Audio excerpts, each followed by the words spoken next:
Hi everyone, welcome back to Haunted Hearsay. This is episode 31. Or are we 32 now? Can't remember. It's a lot. But I'm here in Dublin and Caroline and Michael are down up in Donegal. Hi. Hello. And it's great to have Michael back. He's got a few more stories for us, I think. And Caroline, did you want to go through a few things as There well? was, yeah, there was a couple of things now. Michael, thanks for coming back to us again. He has a story about something we wanted to cover. And I had sent you a few pictures. They're actually, some of them are actually videos. And it was ghosts, or apparently ghosts caught on camera. Oh yeah. So we can put a few up maybe and let people, you can make up your minds yourselves. I think they're actually very good and they're being passed off as genuine. So I've no reason to think that they aren't. So we're going to put a few of those up, and it's apparently where people have actually recorded or caught a ghost on either video or on camera. Mm-hmm. But we're going to come, and by the way, I love the picture of Rutland Island you sent. That was Yeah, I saw that on the Facebook something. page. Denise Blake put that up. 1890s. 1890. Yeah. Yeah, they're a motley That's looking they, bunch, aren't they? they look cursed. Dude, Okay, I was talking to it doesn't Anthony look about that pleasant to job. yeah, the But first they're actually that's on the street now. quite a lot of them. Yeah, yeah, and so the school would have been the same size as one side of my house. Yeah. So it's quite small space for that many kids to be learning. But Well, we were going to cover this time. We were sort of like the last time Michael was here, he was talking about how basically he hadn't been a believer initially, you were saying, and then so he met someone who literally all this poltergeist activity changed, and then you sort of realized that you'd had these things happen to you when you were younger, and that's made more sense than what that was. Yeah. Well, what we're going to cover tonight a little bit, and it's something I've gone through, it's something Michael's gone through. I don't know about you, Ben, but we're going to talk about sleep paralysis. mm-hmm. No, I haven't had, but I've spoken to other people about it. Well, I've been in a position where it's happened to me here in this house not long after I moved in, and I can remember waking up thinking I heard something. And I woke up and I was pinned on the bed, literally Yeah. pinned on the bed. And now, probably it was only about 10 seconds, but that felt like 5 minutes. If you start counting one, two, that's a long time to be pinned and not to be able to move and your eyes are open.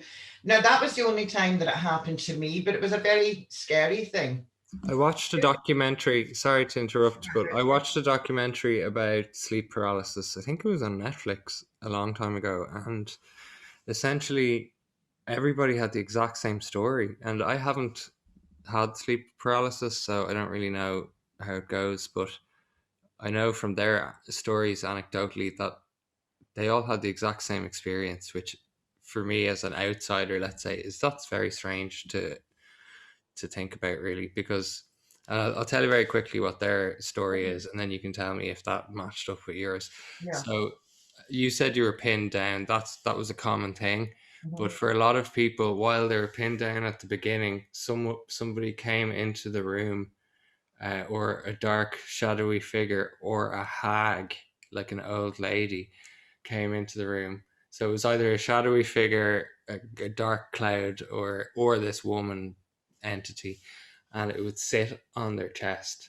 And that was always at the end of it. It was they come into the room, The sit shadow. on their shadow, sit on their chest, and I didn't have that, but I had a shadow. I was aware of a shadow above me, and I was aware of being held down. And I knew I had my eyes open, and I was trying really hard to speak. I couldn't even speak. you couldn't speak. And Yeah, when I did release, I was still awake. It wasn't that I fell back asleep. I was still awake, and I remember sitting up and thinking, "What under God just happened?"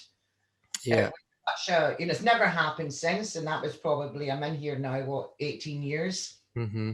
So it wasn't shortly after I moved in, and but I've had the house blessed and Mm-hmm. saged many, many, many, many It's strange. times. And Anthony had an experience as well, and he sort of, I think, I need to ask him again, but I think he sort of equated it to some sort of alien thing or something. But his wasn't quite the same. His was like a vibration. His whole body started vibrating. All right. Um, Okay. for like, but he was held down and he was awake, but he couldn't move, and that kind of thing. I must check I it. was pinned down like literally in the star position. I took up the whole bed, which was very strange because I sleep on the edge of the bed. So it was very strange. But tell us your story, Michael. What happened with you? How long have we gone back here? First of all, We're going back. I would have been fifth year of school, so 16, maybe 17. Never ever had sleep paralysis before in my life. Never even heard about it. And I went up to my room one night to sleep. All light was on. I was in my room, and I could hear. I was asleep, but I kind of like my eyes had opened up, and I could hear something coming up the stairs. And I know because where I started, I was explained before, I converted bungalow, so it's a very small, narrow stairs, and there's only like 20 steps on it. And something started coming up the stairs, but it was heavy. It was like big, heavy footprints. Lauden. And every time I heard a footprint, it's like I sunk deeper and deeper into my room, into my bed. I couldn't move, and then this thing must have, and I know it's this is what freaked me out. It's 20 steps. This thing took about 50 steps, and every step was like dread was like running into me. What is coming up my room like? And the door opened, and I couldn't move my body, but I was looking to my eyes, and I seen this thing come in the room. Like you were saying, ghost figures or smoke people. The one that I seen honestly looked like he'd been cut out of black paper. He was 2D. He was a 2D man, but I could see no facial expression and there was no 3D shape to him. He just came into the room, long fingers, and stood over me. And I started, couldn't scream, couldn't do nothing. The covers came down off me and my knees were lifted up. Wow. The knees lifted up onto my chest, and he pressed down and my knees into my chest where I couldn't breathe. And this went on, as in like he would press, and then it would stop a second, and then he'd press harder and stop, and then he was turning me my side. This thing was moving me in my red when I could do nothing about it. When you said it feels like a dream, but it's not a dream, this went on, I'd say, for about 4 or 5 hours easily. Petrified, not being able to scream, this thing moving my body. Now, see, I know from speaking to somebody before, when I said I thought mine went on for quite a long time, and speaking to someone who had said it didn't, it most likely was only about 10 seconds, but in your dream state, everything happens in those 10 seconds. Time isn't a thing. Yeah, time isn't the sort of like, you might feel like you dreamt it all night, but it might have been something that happened in a 5 or 10 minute period.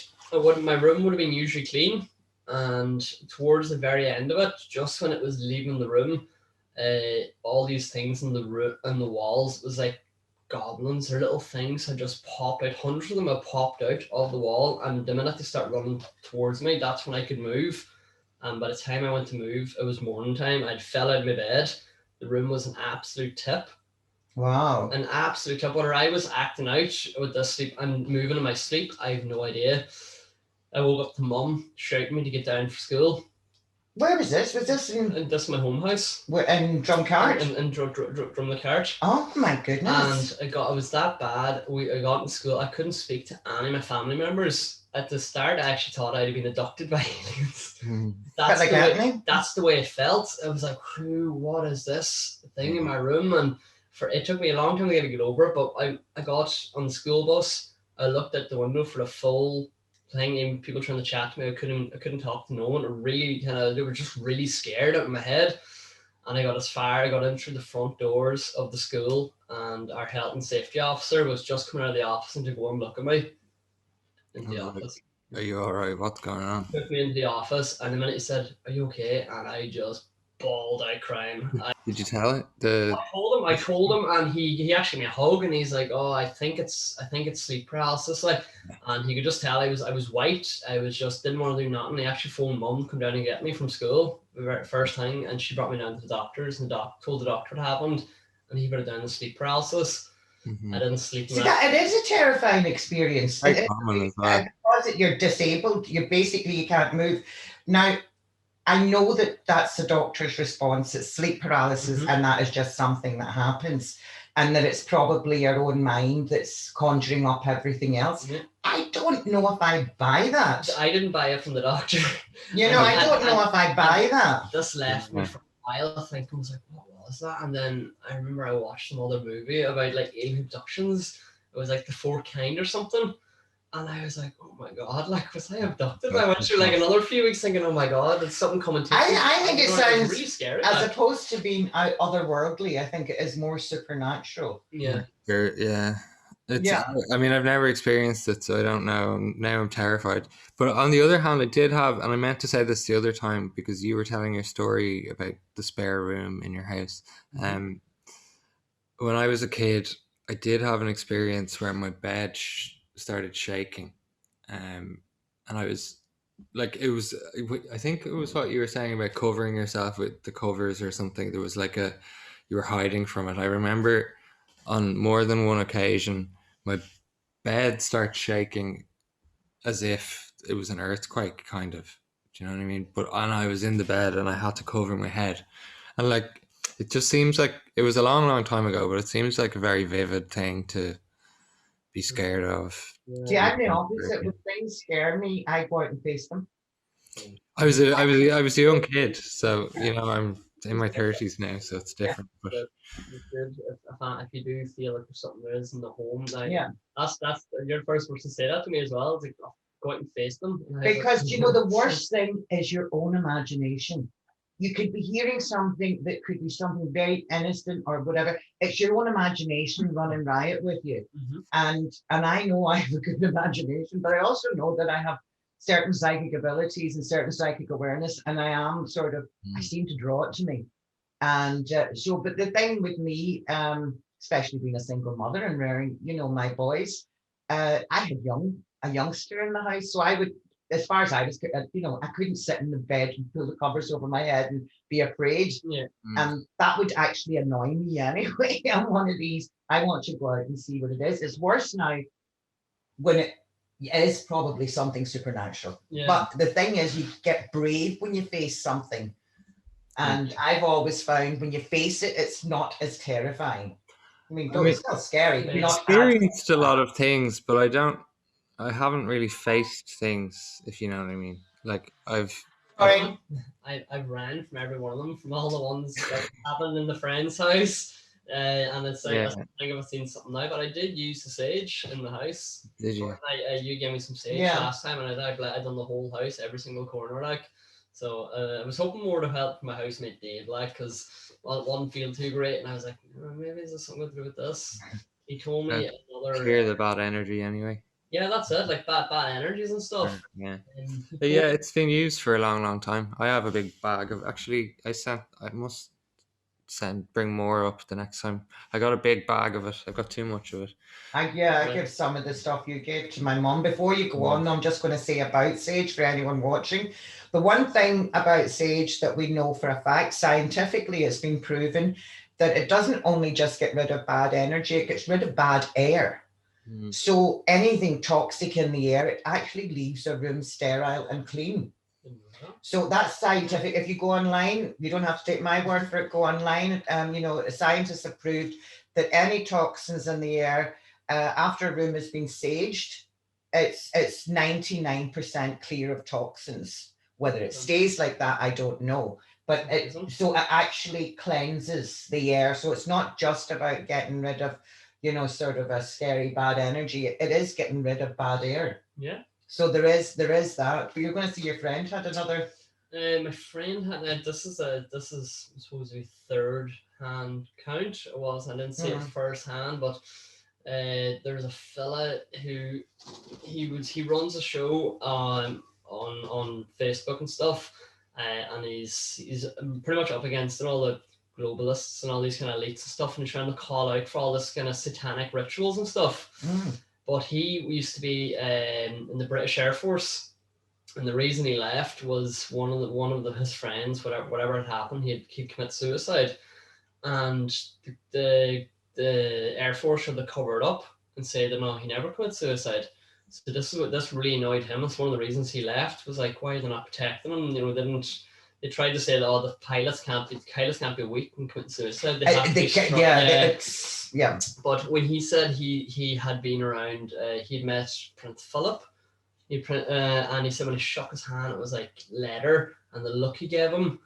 And he's seen it when he shook his hand. He sent nothing but utter evil when he shook that man's hand. And another thing, when he came back to Ireland, he wasn't feeling well after all that there, and he ended up moving back to Ireland. And I got in contact with someone else, and they reckoned that he was hexed, and he had to go through a lot. And he went through like a priest thing where apparently he banished a lot of stuff from him that he didn't know that he was carrying around for years, and because of it, he became a lot healthier and healthier. Like it was causing depression, it was causing all these things in him, and he just thought he might have been just depressed and stuff. But went to a spiritual and he said, "No, you have a lot of stuff in you, and you need to get out." Like he went on 3 or 4 days to get all that out, and he lives by to this day. He says it was hexed. So there's certain things that we do subconsciously, and we've been doing them since the beginning of time, but initially they were specifically for things like that. People that stand, say for instance, with their arms crossed, that's a protective gesture. Yeah, I've heard You're that. not letting anybody in. That's a lot of people do that. Tends to be people that are a bit more standoffish with people that have got their arms folded. Yep. If you've got your arms crossed in front of you, that's another protective gesture. But it comes from way back. But yeah, exactly. It comes from way back from, you can't come into my space, but it does come from... I come into my space. You're welcome into my space. That's what hugs are for. we can't do them now. We can't do them now during... I shouldn't be doing this anyway. I'm leaning over. I should be sitting at a table or something. I'm kind of like on a sofa. I know, and your sofa's very uncomfortable. Well, I have to like it, Caroline. I don't own it. Anyway, I have to let my cat in. I'm sorry. Give me 1 second. Okay, that's no problem. So tell me this, Michael. Your friend now went to a spiritualist, was it? No, it's not. He'd spoken to the certain man who had told the Mark Atwood and told him all about this, and really it changed his view on things. Like even now to the way where he's feeling a wee bit kind of down. He's like, oh, is there something more to this? Like he doesn't think it's just... There's a lot to it. I remember actually being in London years ago, and it was about 3 years after my father died. And I went to a spiritualist church with a friend of mine. I'd never been to one before, so I wanted to see what it was like. And these 2 mediums up on the stage, and they were talking to people. And I did everything I could to get their attention, and I couldn't. I really wanted a message. And I remember at the end, you would go downstairs into the rectory part and for tea and sandwiches afterwards. And I remember going up to speak to her, and I says, "Oh, I really wanted to get a message." She says, "Yeah, but I know who you wanted to get the message from because he's standing behind you." And I was like, "Really?" She's going, "Yeah, it's your dad." And I says, "Oh, and could you describe him for me?"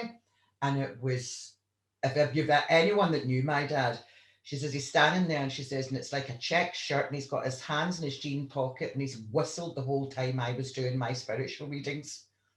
And my father was a great whistler, like he could whistle instrumental. He was and he had a wild habit of walking around with his hands in his and he always done jeans. He was all the jeans thing, with the and it was such a strange thing to point out. Yeah, so that was unbelievable. But I'll tell you what was better about it. She turned around and she says, "Really, it was." She said there was people there. I says I was worried about passing over, and she'd said that it took him a while to cross over. So many people grieved him. It took a while to cross over, but he had people waiting for him. And she named 3 in particular. And I had no idea who they were. One of them I figured might be my great uncle. And I thought the other might be my great grandfather. I wasn't 100% certain. The third one, I hadn't a clue. And I remember it was maybe about a year later, and I happened to, I was obviously at home, and I brought it up with my mom. And I said, "I wonder who that is."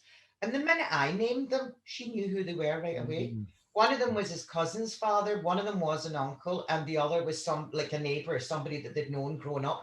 And those 3 specifically were there to greet him going across. Now, this woman gave me their first and second names. She didn't just say, "Oh, I'm getting a name," or I'm a bit like that. I don't get things like that. I either get it clear or, But this woman turned around and told me 3 names I'm not going to name them, obviously. 3 names, and that didn't make an awful lot of sense to me until I mentioned to my mother, and my mother was Yeah, like, "Oh, I know exactly who that's that quite is." common, I think, in from like Yeah. readings and stuff. I watched a thing the other day which reminded me of your story of your out of body experience, and it kind of ties into this in that it's a man in Texas who died for 20 minutes on the operating I've table. seen it. I didn't actually read it. No, I've seen it, and Yeah, I meant to get a look. there was this guy and he died, and I can't remember if he was overly religious or not, but he was explaining his experience, and it was quite. I couldn't watch it all because I just kind of skipped to the good bit. But basically, he died, and he saw his whole life go before him, and he was sort of judged on his. It was when he was 28, so he hadn't had a very good life up until that point. So it was quite hard hitting. And then it was kind of like the cliche story of like he basically there was like a big field and a kind of heaven, and there were people there waiting for him, but he didn't really he couldn't see any of their faces, and then No. he was told that it was too early and he had to go back. So I can remember whenever it happened to me, the one thing that I was very grateful for, and the one thing I felt was very warm and welcoming. But how I would have described it is if you were sitting looking at people at a distance on a beach on a really sunny day, and it's sort of glistening, that sort of movement. You can't exactly focus in, but you can see them. But like Lowry's paintings, these kind of yeah, shadow people. impressionist kind And there of. was thousands of them, thousands of them. And it was warm and it was comfortable. And I can remember when I came back into the actual theatre room, when I was looking down on myself, that was cold, that was painful, and I didn't want to go back into my body. So where I was coming from, when I woke up and once I realized what had happened, I was grateful, thinking, well, as long as I behave myself between now and then, it's not going to be that bad. And do you think that you died whenever that happened, or do you know? Oh, I was dead. I was dead for about 2.5 minutes. Seriously, Yeah. And that's what happened. You come up I out of the body, literally, it was like a dream, and the way it was like I remember it was a friend of mine, Imelda, God rest her soul. She had the same experience, and it's like sitting on a sand dune, and you're looking out over, and it's just warm, it's comfortable, you're happy to be there. I didn't want to leave. And then it was like, whoop, as if you were pulled away, as if the sand dune just went from under you. Yeah. Now, nobody spoke to me, nobody said anything, nobody came close enough for me to see anyone. It was like, whoop, and the next thing I shot down, the next thing I was aware of, I was looking down at myself, and it was cold, and I was sore, and I didn't want to, and the next thing I remember Did you then. speak to anyone, or there was no one talking to you through your mind or any of that stuff? No, nobody spoke to me. I would say, well, no, I don't know. There's no point in me. I would say anything. That's my experience. When I came back into the actual theatre, when I was looking down, and I was looking down, it wasn't even standing behind, it was from a height looking down. And I actually could hear what the surgeon was talking about. I was in surgery, you see, for about 5 hours, 4.5, 5 hours.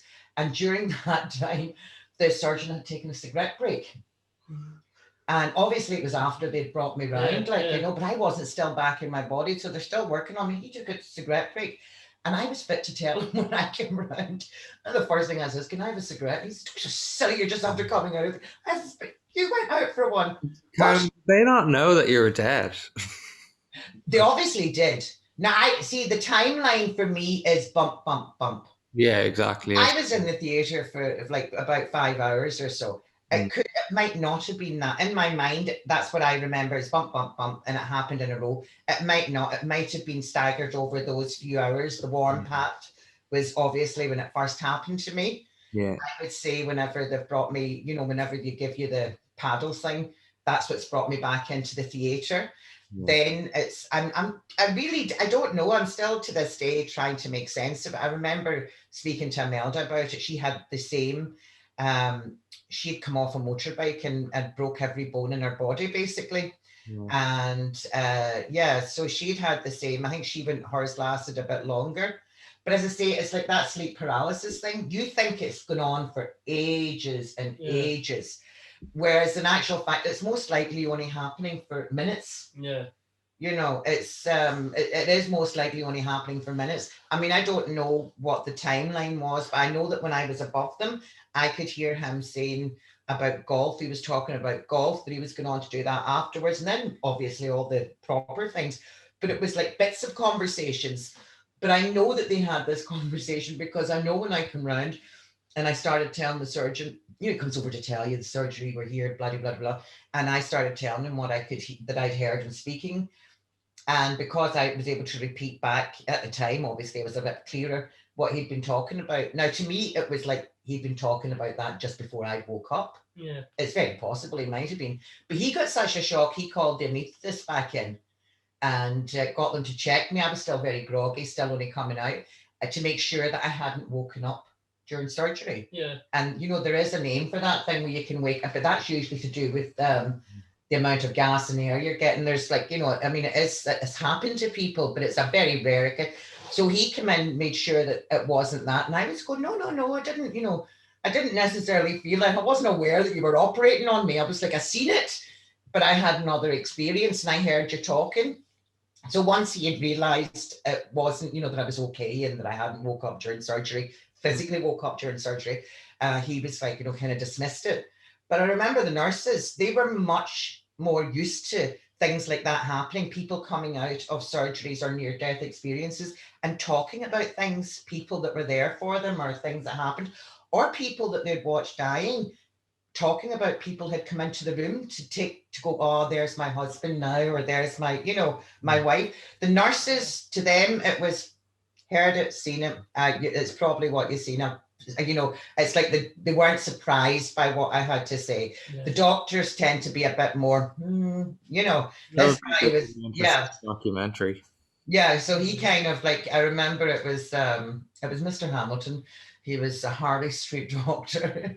And yeah, he kind of dismissed it and off he went. But the nurses, I remember, and it gave me, you know, it was a nice feeling. I remember being quite relieved because I wasn't as afraid to die. Yeah. After that, when I was younger, I was always afraid to die. My father, God rest him, used to put the fear of God into me. Go, imagine you'd wake up in the coffin and you'd been eaten by worms and things like that. I know, the kind of things. I used to have this fear, thinking, oh my God, I don't want that to happen to me. Funny you're saying that, but anyway, obviously then I didn't have the same fear about dying afterwards, because I feel there is something else. For me personally, I believe there is something else that I'm moving on to.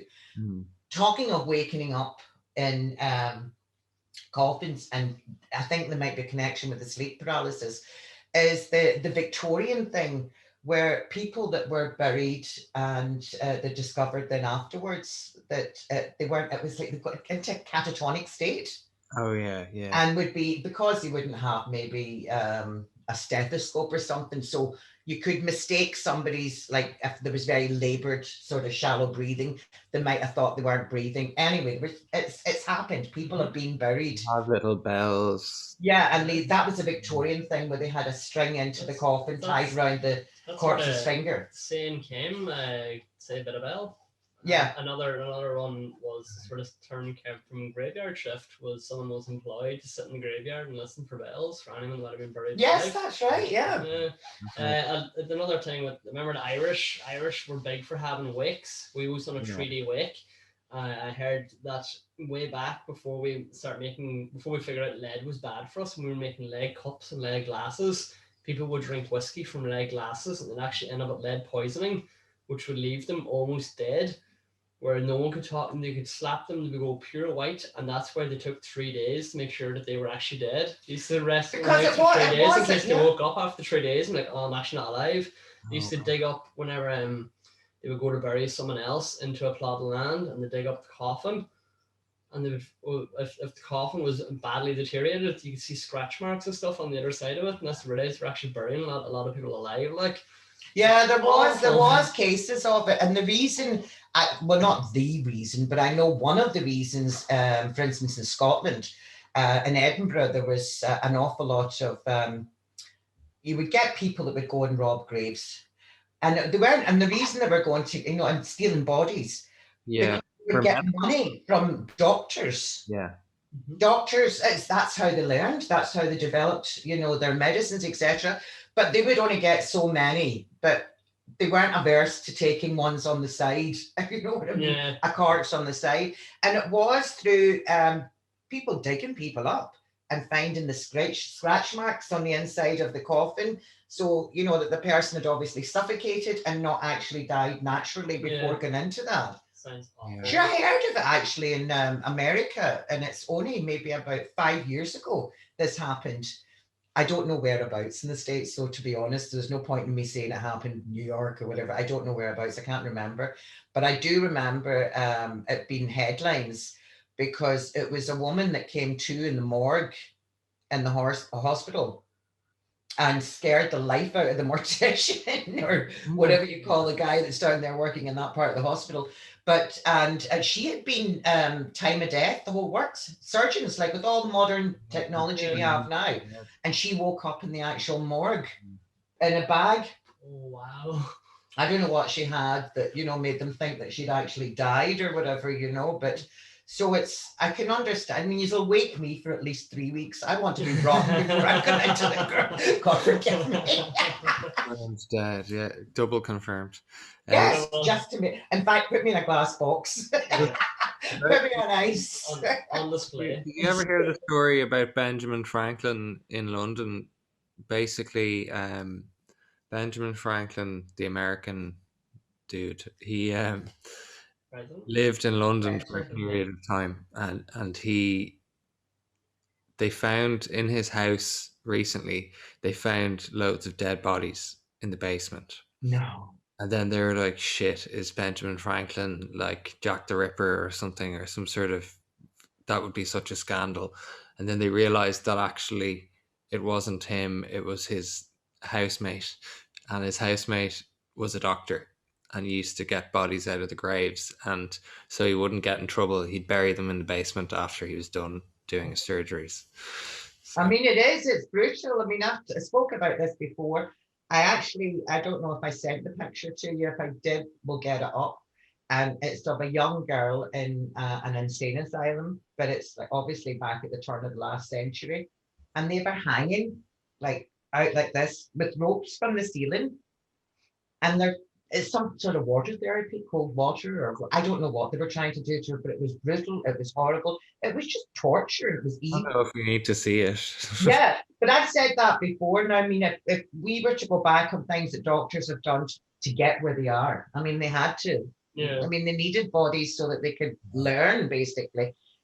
And obviously, some maybe took it too far. But I've said this before, insane asylums, unfortunately, all over the world, not just here, but all over the world, that's the people that they were experimenting on. Yeah. It's if it worked on them, they couldn't stand up for themselves. Then they could take it out into general public. But for human trials, a lot of it was usually in insane asylums. That was where As well, a lot of war prisoners and people in concentration camps. So down to soldiers, American soldiers. even the Japanese. Yeah, the American government tested their own soldiers, even during Vietnam and things like that. The Japanese did horrific things to people during World War II, apparently, in terms of testing. They'd inject chemicals and basically on par with the Nazi experiments, but the Nazi ones are the ones everyone knows about. But the Japanese ones have actually contributed to medical science, even though it's controversial. Yeah. I know, when you think it's not a bit of wonder that you go into like these old buildings, especially the likes of insane asylums or old hospitals, and they're haunted. Of course they are. I wouldn't be the least bit surprised. People die in traumatic deaths, maybe not as cruel nowadays, but certainly, and not in times gone by, but in the last 50 years, for instance, we've done leaps and bounds, and we've come forward so far in medicine. But it was, because of human trials and things like that. There's a giant old Victorian insane asylum in Dublin called St. Ita's, and it was like about 10 years ago when I went to visit. It was about it was like half abandoned, more than half abandoned. It was like, I think they only used a really small part, but it was this huge complex of red brick, really ornate red brick buildings. And my friend had a holiday home nearby, and then there's this forest, and then there's this insane asylum.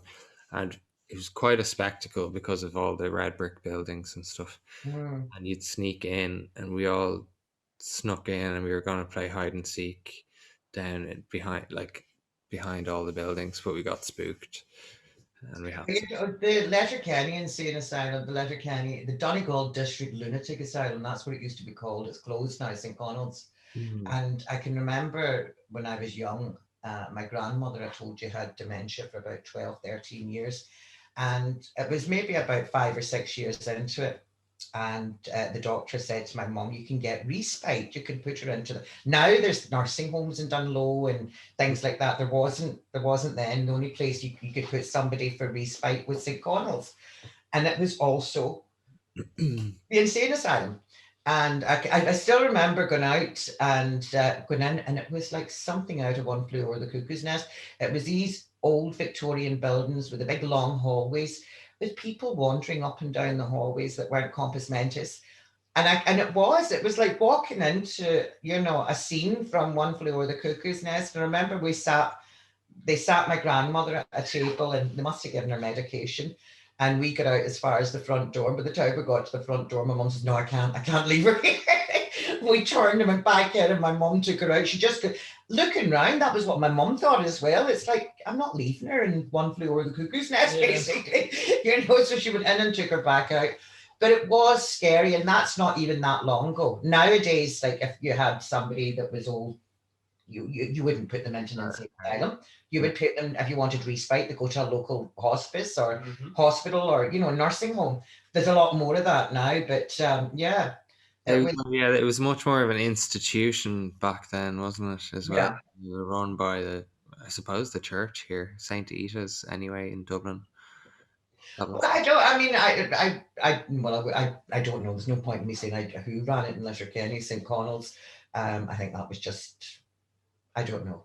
I really don't know about it. I was in a life photography class once in Letterkenny, and we chose to go to St. Connell's to do it. It was a nice big wide open space. And as we done some shots at the front, we done shots, and there was a wee graveyard to the right of it. That's apparently all those graves. They're all the headstones and all that's been taken away. Have they? Apparently so. Someone has said that to me, that they're trying to reuse the land again. But when we were walking around the back of it, build a housing estate on it. We had a glass bottle thrown from the top window, and we didn't know was it someone in the building or what. Because I had heard of young kids who used to climb up onto the building and get into it somehow and hang about in it. Is this the building at the very back that's been now? That's the one that I was telling you about. That's actually been closed off. They've actually walled off the entrance. You can get into it, but they've bricked up the door so that it doesn't connect with the rest of the hospital anymore. It's abandoned. It's the kind of place that would be likely for kids to hang out. It's got 4 stories on the top, and it's got, I don't know how many floors it's got down below. It's got a downstairs. It's huge. It's a block. It's like a proper block, like a proper town block. It is actually really big. And yeah, I would say, I mean, if it was spooky when I was back in the 70s, I can imagine it's only a lot worse. It sounds like it's going to be knocked down and developed. Not yet, because the rest of the hospital is being used for different things. They no longer have it as a Letterkenny Hospital. It is part of the hospital, but it's used for different, I guess, offices and administration. They don't use it for the same purposes as it was when it was a Donegal District Lunatic Asylum. It's now, as I say, they only use a portion of the building that's there. I'd say the back will be developed eventually. Was it a TV that closed that place down? Was it a TV break? I'm really not sure. I don't think it would. That wouldn't be enough to close it down. TV's been a thing, and that was just maybe something was said to us to try. TV's quite contagious. It is quite contagious, but it wouldn't be enough to close a hospital wing down. It'd be enough to close it until they cleansed it, or but it wouldn't be enough to close it down permanently. Well, that's what we were told, and that's the reason we never ever decided we went, because like, I want to go in there and get TV, like, so.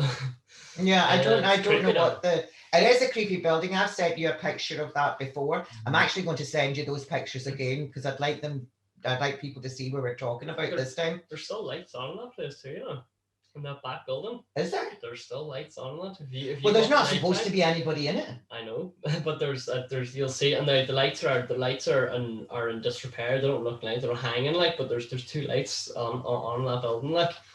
There shouldn't be, but there is. But there's also prefabs at the back, so there's obviously some kind of there's people there, or they're holding equipment there as well. Like it looks like it's for. I took a picture of it from the back. It was whenever I was in getting tested for COVID the first time. And I took a picture of it from the back because you need to go in through the hospital grounds. Mm-hmm. It's not just like, you need to go right through the hospital grounds, and you're going through an occupied area before you get to the section that's not. But all the land behind it, you can see, is all getting ready for development. The buildings are, so you can see like a waste ground looking over to the back of this hospital. And that is definitely somewhere that we are going to do whenever you get up to Donegal. That is one place we 100%. I'll be coming up at the end of July, the last week in July. Yeah, I think that's when people are moving about freely then, July. I'll hopefully be vaccinated, and then I'll have 2 weeks up there. Nice one. Great stuff. You had spoke about a property in Ballincool, that big house. Yes. And I was saying it's just my bosses today. I was just chatting and having a crack telling them about the podcast. And I'd said to them about that place and about the big war that happened. And they informed me that there's actually a tunnel in that place. There is. Yeah. We've spoken about that before. No idea about it. Yeah. A tunnel that goes to what is it? Rock Hill Army Base. And I wonder, and can you still go down through it? No, you can get in the Rock Hill side. We were speaking about this. This is Ballymacool House in Letterkenny, not the estate. This is the original house that would have had the original estate. And there was a tunnel that went from that house to, which is now Rock Hill Army Base. But that's actually about 2.5, 3 miles maybe. And you couldn't find it now. Well, I don't know, maybe you could, but I know people that have tried to find the entrance to the tunnel in the house. I think that might have been covered up back in the 40s or 50s. I know that on the army side, on the Rock Hill side, that the army still use part of it as a store. Yeah, apparently they still use part of it, but the rest I think has been blocked up because it's not safe. Yeah. But yeah, that would have been that's whoever made that tunnel, God knows. But yeah, you're talking something, not short tunnel, but it goes under a scully. Yeah, it goes under the river. That's an impressive bit of engineering to make a tunnel that deep and that strong. Well, the tunnel tigers that went round Europe were all from Donegal. That's the one thing we know we could do. Listen, we're gonna wrap it up here, and we'll be back next Thursday. Yeah, and Michael won't be joining us now for another while, but hopefully we'll get you to do. You're off in your travels. You'll do a wee podcast. Whenever I go to America, probably when I get down to the likes of Philadelphia, because I do listen to a lot of stuff on just spooky stuff and spooky stories. A lot of it does come from Pennsylvania, so but the girlfriend hates all that kind of stuff. So I'll definitely go and have a look and do my bit of research. I'd love to come back to this maybe. Yes, if he does a podcast, are you sure you're going to get in to America? Well, I'm going out through Northern Ireland, you see, so I'm skipping the Irish government. But funny enough, somebody said to me that Europe is off bounds at the moment. We'll see. I think Europe is quite. They're opening up again. I've been given. I got the all clear for my visa, saying come on ahead, and then all my flights and that are also checking through.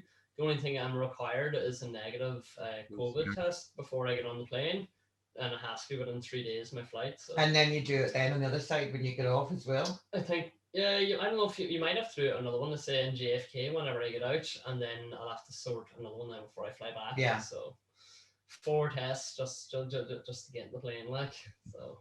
Well, actually, I'll ask my grandparents. My grandfather's dead now, but my granny and granddad got married and lived in Philadelphia. Did they? Right. So I'll see if they have any, or if my granny has any stories or anything that Yeah. worth checking out. I'm in Be proper, pretty familiar with the place. Amish land. I'm in Lancaster.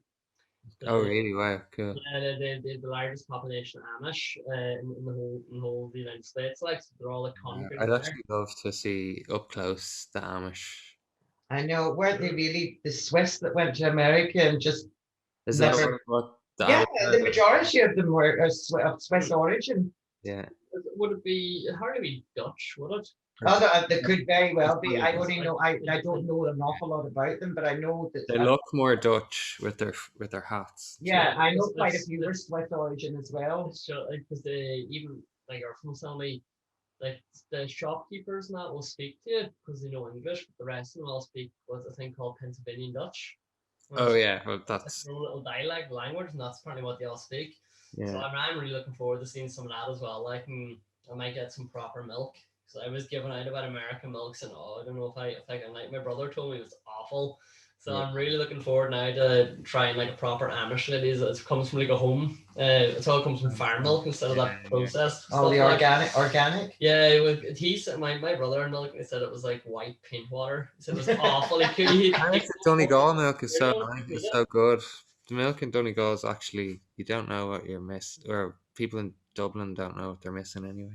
I know we are Yeah. quite spoiled here. Like Like I we'll only get like when we miss go that. up to Donegal, we'll only get Donegal creamery milk as opposed to like one of Rest of them, yeah. the national ones or whatever because it tastes nicer. Local cows. Absolutely. Those are the source. We're all fabulous.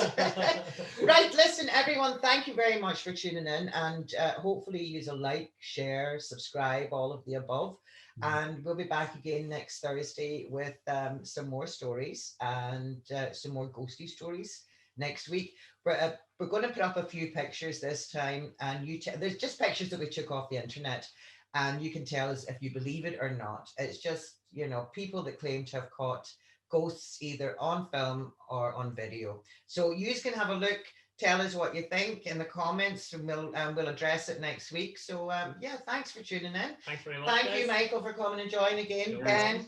we'll talk to you soon. So yeah, EY from Donegal and Ben from Dublin. See you later. Bye bye. Yeah.